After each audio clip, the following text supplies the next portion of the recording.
تب تو قرآن مجید نے ان جوانوں کا آج ذکر کیا۔ حضرت موسیٰ علیہ السلام کے سفر کا ذکر قرآن جب بیان کرتا ہے تو وہاں ساتھ کہتا ہے وَإِذْ قَالَ مُوسَىٰ لِفَتَاهُ،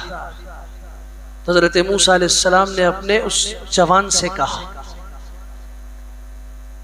جوان ایسا ہو دین کے لیے، اسلام کے لیے، حق کے لیے، اللہ کے لیے، رسول کے لیے، شریعت کے لیے اور اپنے ایمان کے تحفظ کے لیے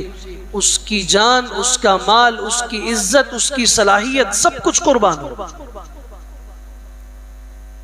اصحاب الاخدود کا واقعہ پڑھیے، قتل اصحاب الاخدود النار ذات الوقود، بڑی بڑی خندقیں کھود کر ان میں شعلوں والی آگ سلگا کر ایک ایک کو اٹھا کے